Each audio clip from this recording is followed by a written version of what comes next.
Baik, terima kasih. Pemirsa, saat ini saya melaporkan dari Komisi 5 DPR RI. Dan untuk informasi kita bersama bahwa Komisi 5 telah melakukan rapat dengar pendapat dengan mitra kerjanya, yakni ada Kementerian Perhubungan dari Menteri PUPR dan juga Kepala BMKG dan Kepala BNPP atau Basarnas yang membahas terkait infrastruktur dan juga kesiapan dari transportasi menjelang arus mudik di Lebaran tahun ini. Dan seperti yang kita ketahui bahwa 2 tahun belakangan pemerintah melarang melakukan mudik lebaran dan diproyeksikan pada tahun ini akan terjadi lonjakan.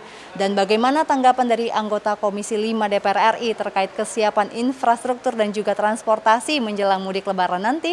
Berikut liputan sidangnya untuk Anda. Tetapi rapat kali ini tentu berbeda karena semua telah memprediksikan bahwa Hari Raya Idul Fitri yang akan datang merupakan lonjakan Lebaran yang sangat luar biasa, yaitu diprediksikan sebesar 79 juta orang yang akan mudik di Jawa Tengah, Jawa Timur maupun di wilayah Sumatera. Meskipun sudah bisa diprediksikan, tetapi ini bukan merupakan suatu pekerjaan yang berat, yang ringan bagi semua stakeholder yang menangani tentang Lebaran ini. Semua telah dipersiapkan, semua telah dihitung, tetapi implementasi dan kenyataan di lapangan bisa saja berbeda. Maka saya sangat sependapat dengan arahan Bapak Presiden bahwa Lebaran ini memang harus dilaksanakan secara baik dan cermat. Cermat itu pengertiannya adalah mengandung unsur ketelitian, kehati-hatian bahwa segala sesuatunya memang harus diperhitungkan secara matang. Sudah dipaparkan oleh Kementerian Perhubungan, oleh Kementerian PUPR, bahkan saya yang sangat kagum dengan pemaparan Korlantas, begitu komprehensif dan sinergis antar stakeholder, segala sesuatu detail itu sudah diperhitungkan. Saya memberikan apresiasi yang setinggi-tingginya. Hanya saya wanti-wanti dalam implementasi di lapangannya nanti, betul-betul sistem dan monitoringnya itu tetap berjalan. Mengingatkan agar tidak terjadi hal-hal yang tidak diinginkan seperti tahun 2016 yang lalu. Yang pertama adalah bahan bakar. Tadi sudah disampaikan, akhir-akhir ini kita melihat bahwa bahan bakar untuk kendaraan ini, khususnya yang bersubsidi, boleh dikatakan agak sering tersendat pasokannya. Untuk itu tolong ini bisa dipastikan ketersediaan ini cukup.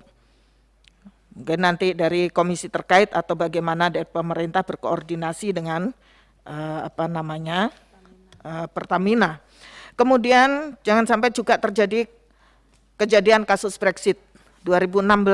Jadi tadi saya kalau sampai kemudian harus ada pengecekan dan lain-lain, wah bisa kacau ini.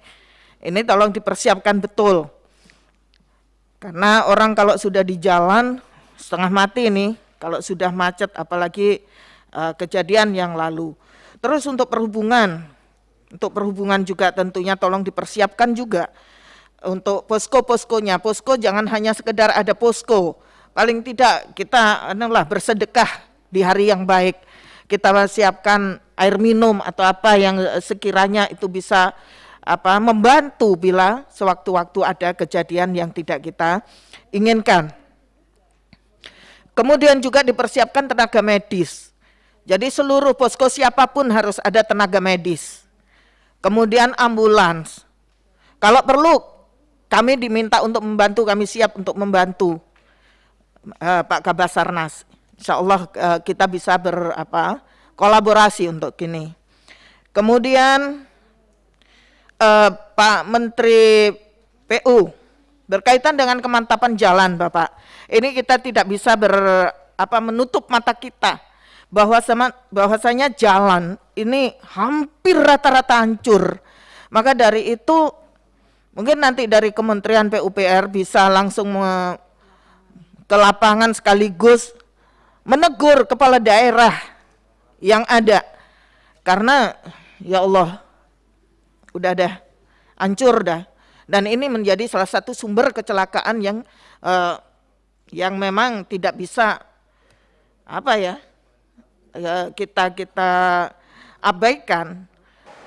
Dan pemirsa, itu tadi bagaimana tanggapan dari anggota Komisi 5 yang membahas terkait kesiapan infrastruktur dan juga transportasi menjelang arus mudik lebaran tahun ini. Kita harapkan bahwa persiapannya bisa matang dan memberikan kenyamanan bagi kita yang akan melaksanakan mudik lebaran di tahun ini. Saya Elisa Purba, terima kasih dan kembali ke studio.